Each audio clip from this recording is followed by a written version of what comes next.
To our artist talk for Holly Law's solo exhibition here at MCCU Spivey Gallery. This is part of our Catherine L. Hyde Artist Series. Holly Law is interested in a multidisciplinary approach to making art. Her work runs the gamut from sculptural objects and multimedia installations to theater design, puppetry, and performance. Laws is currently an associate professor of art at the University of Central Arkansas, where she teaches classes in sculpture and three-dimensional design. She has exhibited her work in galleries and museums across the country, including the National Museum for Women in the Arts in DC, the Historic Arkansas Museum in Little Rock, the Flatten Museum of Art at St. Olaf College, among many others. Laws holds a BFA in sculpture from Virginia Commonwealth University and an MFA in sculpture from Tyler School of Art at Temple University. So please join me in welcoming Holly Laws.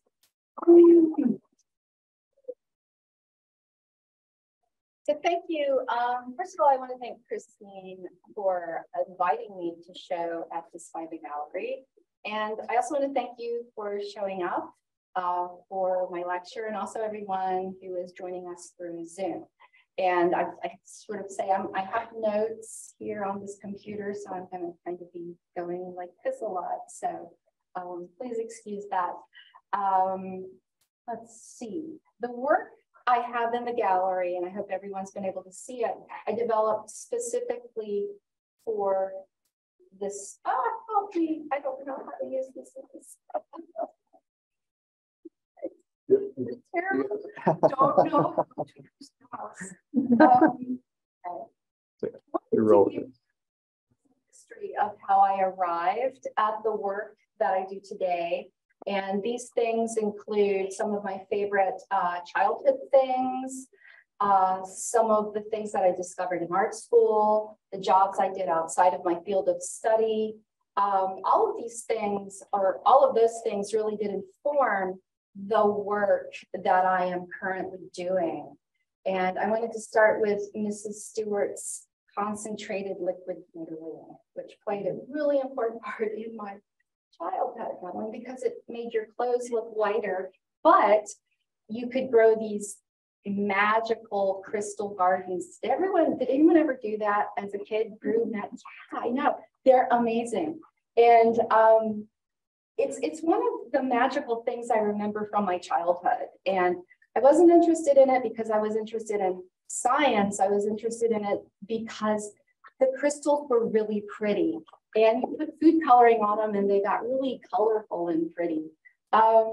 So it was magical to me. And it was that magic that really sucked me in. This is another magical thing from my childhood. You were too young for Fuzzy Wuzzy, but there used to be this horrible soap that when you took it out of the package, it was covered with some sort of chemical that when it hit the oxygen, it caused crystals to grow, which meant Fuzzy Wuzzy grew fur. And I used to beg my mom to buy me these Fuzzy Wuzzies. And then they looked like this. You put them on your bathroom sink. And then about 3 days, they would be this like massive lump of what looks now sort of like mold. But it was, again, an amazingly magical thing that I remember from my childhood. This is the cover of my favorite book from childhood. And one of the things, thinking back, and one of the things that was so amazing about it is that there were no photographs in it. They were all illustrations done by actual living human people. No computer illustrations. This was way before that. They were hand painted, hand drawn. And this was one of my favorite illustrations. The book was like this big, and this thing was a full page illustration. And I remember I would open the book to this page and I would just stare at that thing. And I would literally become frightened because he was looking at me and I felt he was not a nice thing and he was going to eat me. But it was, again, it was sort of this amazing thing that I knew it wasn't a picture. This was something that lived eons ago, but somebody had drawn this. Somebody had the skill to make this thing that evoked so much fear or any other emotion within me. Again, it was magic. And the last thing I'll talk about from my childhood are my love of miniature houses. So doll houses, candy houses. This was something that my whole family did when I was about 6.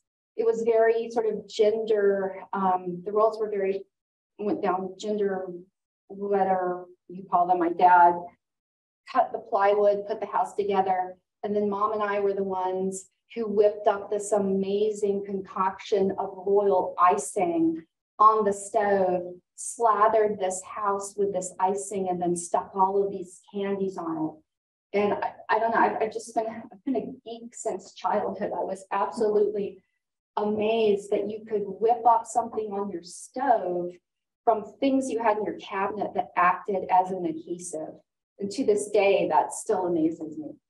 So now, about 15 years later in undergraduate school, I was again playing with royal icing as a sculptural material. This is a detail of a life-size dress I did when I was in the sculpture department at VCU, using lace that I found at a thrift store, gesso, plaster gauze, and royal icing that I piped out of an icing bag to make the decoration on this life-size figure. I was using the dress as a surrogate for the women who would have worn them. Sculpture was a new language for me. I spent my undergraduate years discovering and experimenting with materials and learning techniques, struggling to find a way to merge content with form. I hadn't gone to art school to become a sculptor. I wanted to be a printmaker. And I really knew nothing about contemporary sculpture. The sculpture that I knew was like, you know, busts in bronze or marble of like dead white guys and really awful things in airports from the 70s. So I didn't think I was interested in sculpture. But when I took my first sculpture class, the world just opened up to me. I realized that sculpture could be anything or everything. There were no limits to materials or techniques. It was a world full of possibility, and I really was hooked. I tended to gravitate towards materials that were not considered to be traditional sculpture materials, and I was also interested in labor-intensive and time-consuming techniques that were associated with women's work. It generally took me weeks or months to make work, and that had to change radically when I took a class that met one day a week. It started at 9 a.m. and ended at 6 with one lunch break. And the idea is that we showed up at 9, our professor gave us an assignment, and then we finished the work at 3 the same day, and then we had a critique for the rest of the day. And it was exceptionally difficult for someone who spent weeks, you know, sewing a life-size dress. So it was very difficult. One of our assignments was to make something, and I still remember this, to make something where the opening was the most important part. And I honestly, I sat there for the first hour, I just couldn't figure out anything to do. But then my thinking switched and I realized that opening was a noun, but it was also a verb. And as soon as I started thinking of opening as an act, as opposed to a thing, it again sort of opened something up in what I could do in sculpture. And to this day, I'm still trying to figure out how to make work be something instead of illustrating something. I'm looking for that action verb. So just for fun, when I wasn't making these giant life-size sculptures or playing with performance art, I was making these little tiny things that, you know, were just for fun. Like this is a little figure, and she was about this big, and it was based on this little sketch that my housemate did at a bar one night, and I called her the armpit doll because I wasn't sure if they were like really short little arms or really big breasts. So that name kind of struck. And then I just sort of started giving everything breasts. So this is a stick with breasts. This is a twig with pants. And I just made a lot of these little creatures, but I didn't really think of them as like serious art. I didn't really show anyone. I just kind of put them in a box. But then I had so many that I started showing my friends, and I'd take this box and I kind of open the lid and I'd take one out, and people would be going like this, and I'd put one in their hand and they kind of look at all the obsessive stitching and then pass it to someone else. And what I realized that the focus really wasn't on the object, but it was on the act of sharing. And it was this ritual of opening the box and passing these things around hand to hand that had the power. The importance wasn't in the object, it was the importance of this sort of sharing of this little fetishistic thing. And I realized that these were a lot more, I think, interesting and also powerful than this work that I had been producing, which I felt was my real sculpture. When I got to graduate school, I stopped making work that existed as static objects, and I began to dream up a world and populate it with these very strange beings. My sculptures became props for characters in their own fictional world. I mined the visual vocabulary of these little tiny dolls and bodies and turned them into actors in this made-up world. I gave them motors, so they performed these jerky, mechanized motions. These little motorized beings were very, very low tech, and they were really badly made due to my extreme ignorance of all things mechanical and electrical. They broke down, stopped working, blew fuses all the time. It was terrible. And I, in a sense, had to become their caretaker and their nurse and a very inept mechanic to try to get them to sort of keep performing. This one right here is the Bandit of Love, and she's based on that original felt armpit doll. And she danced, she was an exotic dancer at a cabaret called the Cafe of Love. And I put her on top of a little motor that came out from a chic lady razor that you shaved your legs with. It had a little pink cord. And then her little arm breast things were kind of detached from her body. And when she started like sort of shimmying from that motor and get really excited, her breasts would spin round and round like this. It was great. So my fictional world wasn't necessarily a pleasant one. And I created this kind of weird mechanical dystopian world.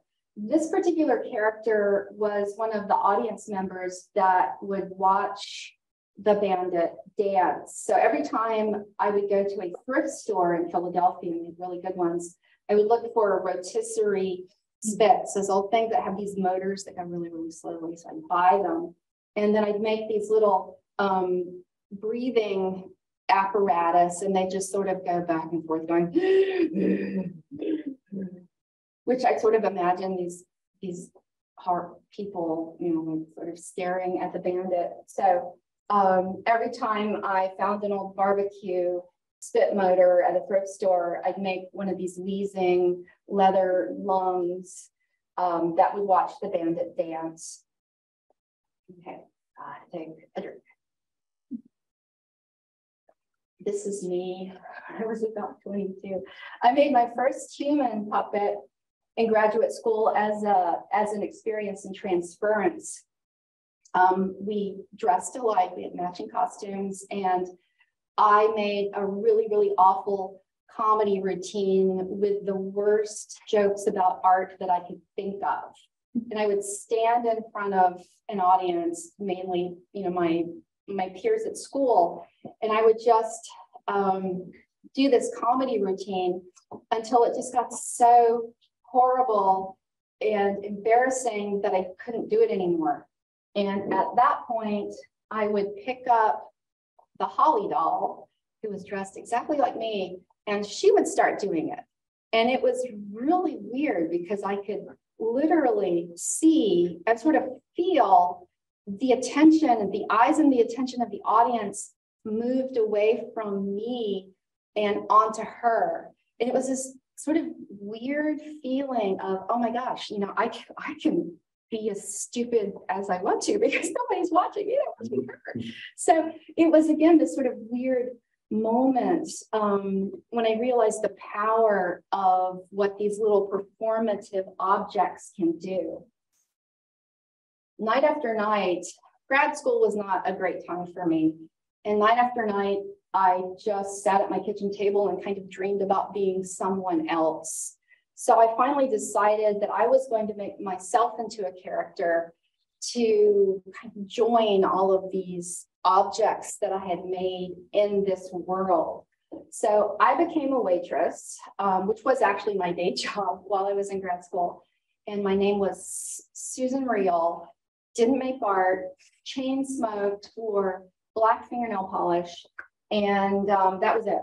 And I started filming this dialogue. I started filming this character. And out of this filming, I developed my master's thesis project, which I called The Fatalism, a postmodern soap opera, which, you know, sounds really stupid, but I kind of liked it at the time. So I not only made up an alternate life for myself, but I made an alternate life for any art student who wanted one. So I would, and most people did. And so I would tell them who their character was. I would tell them the kind of art that they would make. And then I asked them to please make the work of their character. So they'd go in their studio, and even if they were having like a creative block with their own work, they'd be focused on making this like really stupid stuff that I tell them to make. And, you know, people would come to me and they'd say, oh my God, this is great. I stayed up all night and I made these things. And so, you know, in a way, I was not only giving myself permission to kind of go in and to play in the studio and feel just kind of good about making again. I was also sort of doing that for this particular character this character is a sculptor who only carved family-sized bars of ivory soap because they were 99.9% pure, which he thought really fit into the whole idea of the Greenbergian modernist theory of art tending towards its purest form. So he would, I know it's a horrible joke, but I still do that. So he wouldn't work in anything else. Only it had to be family size because the family was also pure and 99% pure. So this was a character who was afraid to go to sleep at night because whenever he did, he had nightmares about being Jackson Pollock. So I think let's see. I think, again, I said designing or making up these fictitious characters and then having them make this just insane art and then making the insane art for them, having the people who were performing in my video making the art. Again, it was really freeing. It was, in a way, giving myself permission to make work that I wouldn't have made because I was just paralyzed about trying to make important, wonderful work to show the world. This was a papier-mâché globe stuck on yet again another rotisserie spit motor that I showed in the beginning of my soap opera. I made all the props. For my graduate thesis exhibition, I displayed the video of this fictitious art world on 7 television screens, where close-up shots of hands and legs, torsos, and talking heads tried in vain to communicate with other figure fragments or talking heads across the gallery space. It only made sense after I graduated that I run off and join a puppet circus. So this, I moved to Vermont and worked with the Bread and Puppet Theater for a few years. It seemed natural to transition from my transformative sculpture work to a theater that relied so heavily on props and puppets. We like burning things. Very fun. Still like burning things. One of the many skills I learned at Bread and Puppet was stilt dancing. And this is me in the back and 2 other stilt dancers performing with the On the Land Street Band in Central Park, trying to busk for money so a theater group could fly to Germany and perform a puppet opera. I don't know how much money we made, but probably not enough for plane tickets. I also used to dance in the Big Greenwich Village Halloween parades each year. While in graduate school, I also started working for a theater artist named Theodoros Kippateris. I began building props and puppets. And what I do is I'd go up to New York from Philadelphia and just sleep on Theodoros' sofa for a week or a month and make these insane full-size puppets or these tiny little puppets. This is from a show called Defenders of the Code, a musical history of genetics. And we premiered that in 1988. It was named one of the 10 best plays of the year by the New York Times. This is a shot, this is a little puppet stage that was about this big from Empires and Appetites, a history of food and famine that we first mounted in 1989 for 6 performers and 100 puppets. So we're working with not a lot of humans, but a lot of latex.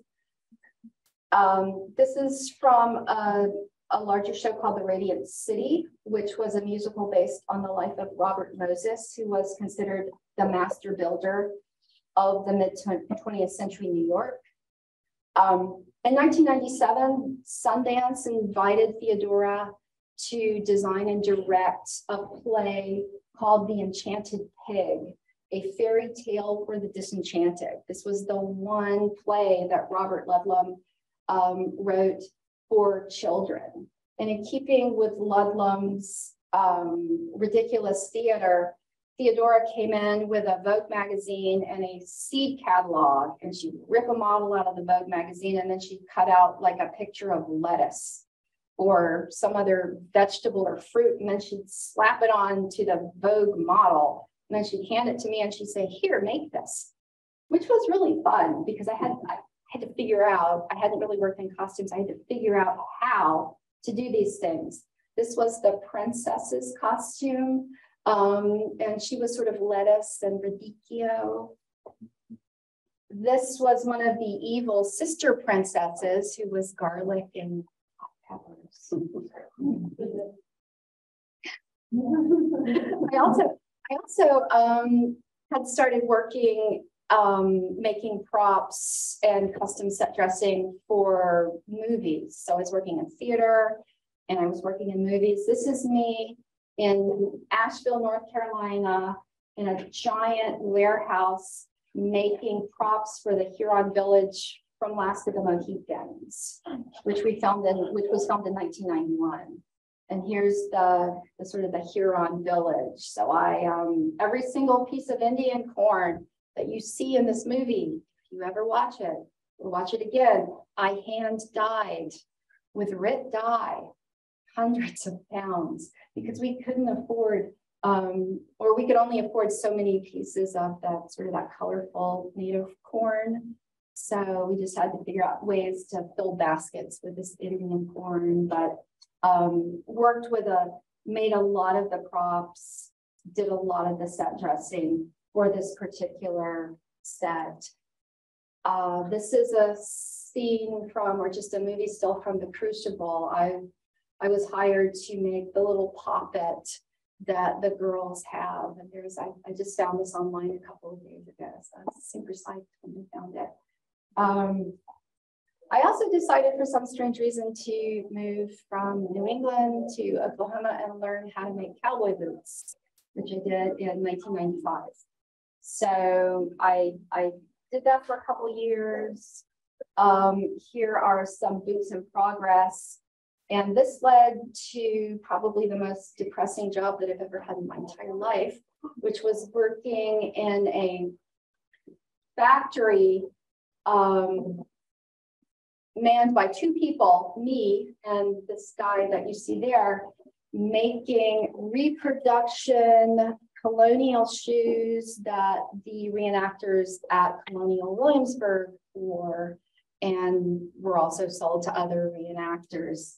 I mean, it was interesting. We used this combination of hand shoemaking, and we also used these sort of first and second generation shoemaking equipment, but it was just awful. And I really wanted to go. So I was able to move back to the East Coast. I moved to Providence. This is me looking much happier in my 4,000 square foot loft in Providence, Rhode Island. And of course, the work that I made after that, little tiny shoes. So all that time at OSU was not put to waste. These figures are probably about 6 inches tall, and they have these very, very detailed shoes. So here's one. So I would literally look through design books or the history of shoe books, and I would copy these shoes, these historic shoes ranging from things from the 1700s all the way up through contemporary shoes. This is a crocodile derby shoe from 1905. And this was an installation at Brown University in Providence, where in 2000, where I made 20 pairs, little pairs of legs shod in 20 pairs of historic shoes. The tiny body fragments that I had been making and hiding away in school were no longer in a box. They were on this table. And I felt that they had this sense of theatricality to them. And I think that came from just years of earning a living, making props and puppets and doing work in the theater. I continued to make fragments of bodies or articles that clothed them. This is a little tiny shoe that's about that big. Here's a picture of the desk, parting the last, making the pattern. And it didn't stick to shoes. This is a self-portrait from 2005. The breasts are, I don't know, about Hershey Kiss size. But why stop with one pair when you can just make hundreds?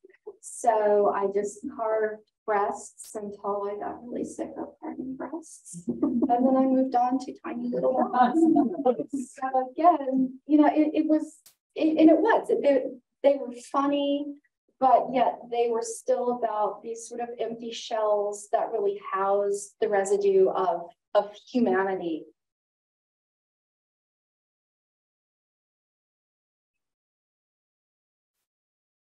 I was also fascinated in tiny little sock garters. So I made this.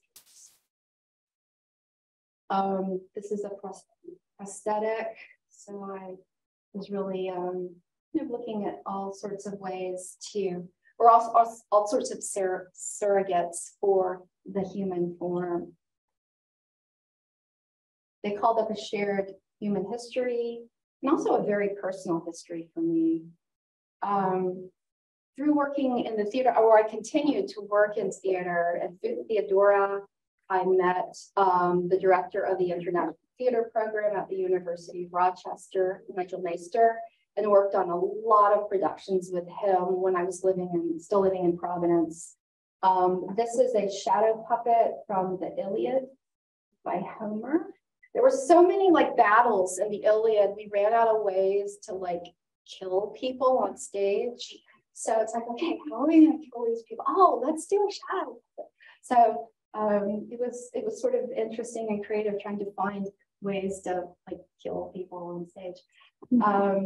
I think some of the favorite things I did at the University of Rochester with Nigel Meister were work on Susan Laurie Parks' plays. This is still from Imperceptible Mutabilities in the Third Kingdom. And in that play, Laurie Parks specifically says that there has to be a giant cardboard cockroach on stage.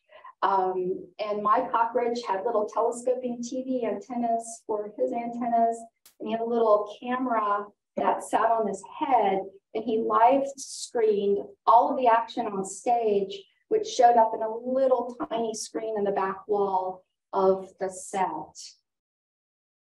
This is another Susan Laurie Parks play called 365 Days, 365 Plays. And this is a picture of my crew cutting out cardboard parts for a gigantic bumblebee, which magically transforms into a creature called the Monster of Prosperity. So there's my giant bumblebee, and there are the puppeteers.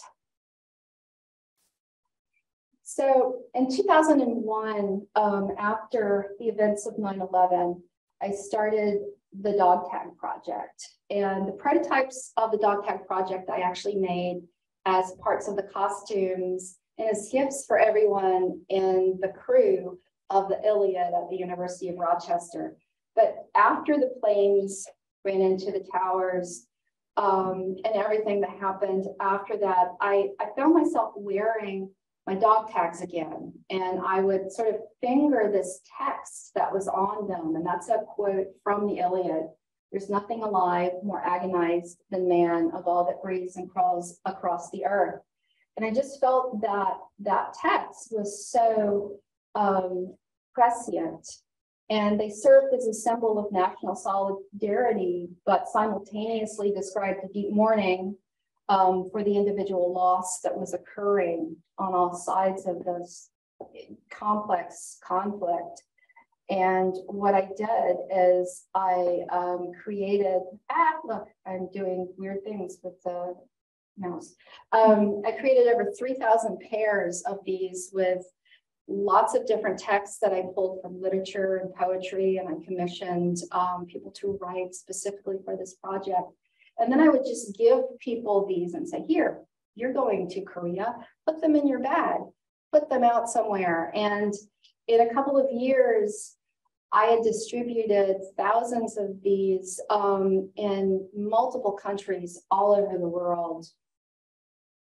I also started placing them in gallery spaces. And I would always set up a grid of nails, and I would hang the dog tags on the nails, and then I would invite people to take them, and slowly the dog tags would disappear, and what would be left was just sort of a wall, a blank wall of this grid of nails with just a couple of these dog tags, and then go and refill them, and the whole thing would start over again. And I just really felt that the nails were left as a silent reminder of lives no longer present. I also became obsessed with home ownership, and I was still living in Providence. I was in this huge, cold, illegal loft, scraping together a living from freelance design work, adjunct teaching, occasionally selling a piece of art. And I just felt like I wasn't a grown-up. The house form became a recurring subject in my work, but not just any house. It was that very specific house that I showed you. It was the 1947 Levittown Cape Cod that Levitt designed for one of the first first-rate suburbs in this country. These houses were designed as affordable houses for veterans returning from World War II. It was the quintessential American suburb.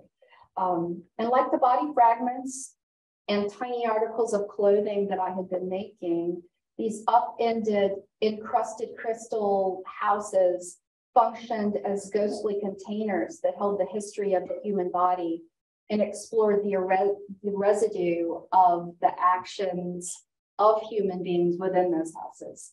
Plus, if you remember, I love crystals. This is the first time as an adult I had grown crystals.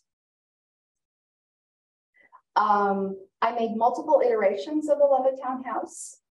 And during that time, I discovered a new technology that was made possible by the miniaturization of very, very bright LED lights. So before this, digital video projectors were very large, very loud, and very expensive. But at some point, these little tiny pocket projectors started showing up, and I just fell in love with the technology. I'm also a huge fan of found movie footage, and I had been collecting found movie footage. I had my parents' old found home movie footage. So I decided to find a way to make these houses, which I think of or thought of as containers for memory, into these three-dimensional video screens. So here's just a few slides of me building the scratch model of some larger scale houses, silicone molds, and then casting this mixture of highway safety spheres and resin that formed this surface that was very much like those old home movie screens that you would have with those glass beads on it. And what happened was the highway safety spheres diffused the hotspot of the projection lamp enough that you only saw the video, and you didn't see this projector lamp.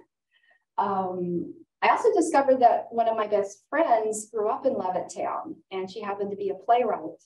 So I got her to write dialogue of sort of these dialogue fragments, these imagined dialogue fragments that might have happened within the Levittown houses. And we did several iterations of an installation that I called Axis Mundi Levittown, where I had just hundreds of these plaster houses that were encrusted with crystals, and the video, three-dimensional video houses that were showing this this found home movie footage.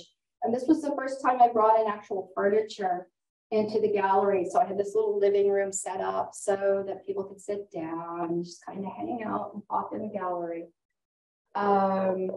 This is the third iteration done at St. Olaf, where I had some very special issues that I had to deal with. Like, they had a window wall that let in way too much light for me to be able to show the videos. So I decided to do an odd thing and build a life-size model of the 1947 Cape Cod Levittown house. And it's not the full house, but the house was not much bigger than the one I built in the gallery. It had a footprint. The actual house had a footprint of 25 by 30. Now, this is just a corner of it, but it was quite a challenge to sort of figure out how to build it around all the pipes and everything in the gallery. But this allowed me to show the movies within this house form. And here's a detail of the house. And then I also worked with a sound designer, Patrick Rashley, to sort of make a soundscape around Charlotte's dialogue that she had written for me. So I made these pieces specifically for that. And I just, here are a couple of images of me just working on building this form that I then cast in something, and I'm just completely blanking on the name, but it's sort of a water-based, non-toxic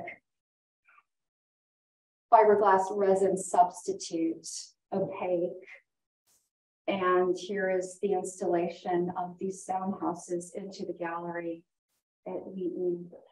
So the next big installation that I did that still focused on houses was my sabbatical work that I did in 2017. And I named the entire show Bellwether. And this was right after the 2016 presidential elections, is when I was making the work. And the title Bellwether is an indicator or predictor of something. And it can also refer to someone who actively establishes a trend and is followed by others. This time I used the houses from Levittown, Pennsylvania as my models for my crystal growing. The houses were made out of cardboard, and I used potassium and copper sulfate to grow these amazing blue crystals on these houses. The other reason that I wanted to do these particular works is that the gallery that I installed this in had like 12 electrical sockets in it. And the first thing when you walked in, that's all you saw was these like electrical sockets. So I just wanted to make a piece where I had all of these cords like hanging down, because that was the only way that those electrical sockets did not bother me. Mm-hmm. So here are my cords proudly dangling from my sculptures. I also did 3 pieces that were out out in the middle of the space using crystals again. They were all put on ironing boards, and I made 2 custom cages to fit over the ironing boards for 2 of the pieces. This is the exact or life-size copies of the flight wings from one feather from an American bald eagle. My second cage had 3 flight wings and tail feathers, complete sets from 3 eastern bluebirds. And my third piece was, this is probably the only piece that I've ever used like a traditional sculpture material in a traditional way. This is a cast bronze acacia stem that sat on the 3rd ironing board. I also, again, like when I was working last at the Mohicans, started using some rawhide to do a series of these weird sort of dysfunctional sound horns that did not have any sound coming from them. They were just sort of these silent things. And then I wanted to continue working with rawhide. This is a piece that's called 31 Bones. And my goal was to actually make an entire skeleton out of rawhide, but I stopped when I got to the hip because it was just really kind of slow going. Like here's a detail. So I finally made the effort to get a clinical diagnosis of ADHD about 2.5 years ago. And it really, I think, explains why I sort of keep jumping from materials and techniques. And I'm really never satisfied with finding something and sort of sticking with that material and then working with it for years and years and years. There's always something else that I want to try. And again, I think that's why I was so interested in sculpture in the first place, because it wasn't just, you know, me using paint or me drawing. It was just playing with materials. So one of the things that I have discovered lately is my parents in Florida live right across the street from this huge grove of paper mulberries. So I decided that I would learn how to make paper, and I was going to do it from cutting the mulberry bushes and bringing it back to Arkansas, steaming it outside with my chicken, Angelina, and stripping it, and then proceeding to make the paper. I've also discovered something called scagliola or scagliola, which is a centuries-old technique that has been traditionally used. Well, it's made from plaster and high glue, and scagliola was traditionally used to replicate marble and other precious stones when you could not use them or you didn't have enough money to pay to use them for architecture. And these are just sort of experiments that I've been doing.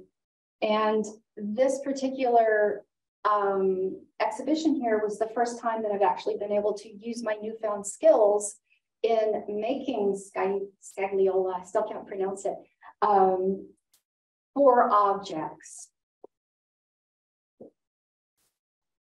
And just some pretty, and here I'm noticing that I'm going over my limit. So I'm going to quit talking and I'll just show you the last few slides.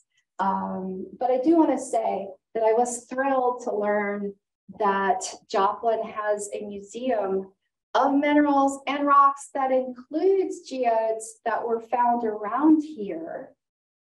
And the city of Joplin partially sits on top of one of the largest known geodes in the world. It is under the city.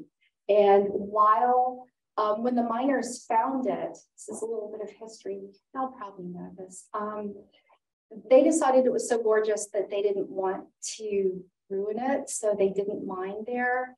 And for a while, it was open to the public. But when the mining stopped in Joplin, the water filled it up again. And now it's just filled with water. So you can't go down there anymore.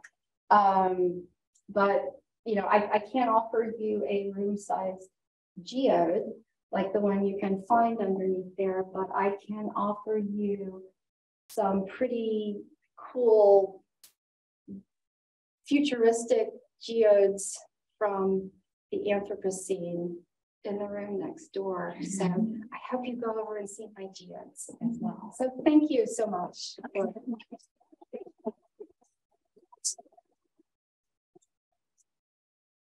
Are there any questions?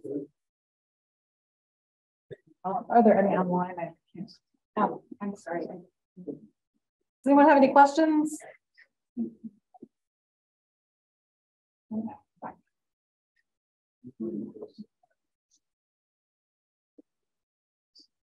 And I had this whole portion of my lecture where I was going to talk about like the deep conceptual underpinnings to the work here, but I don't want to make you sit there any longer. So if you have questions conceptually about the work, ask me. Okay.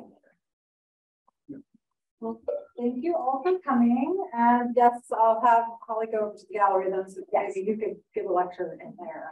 I'm interested. I want to know. I keep getting asked that very question, but thank you again.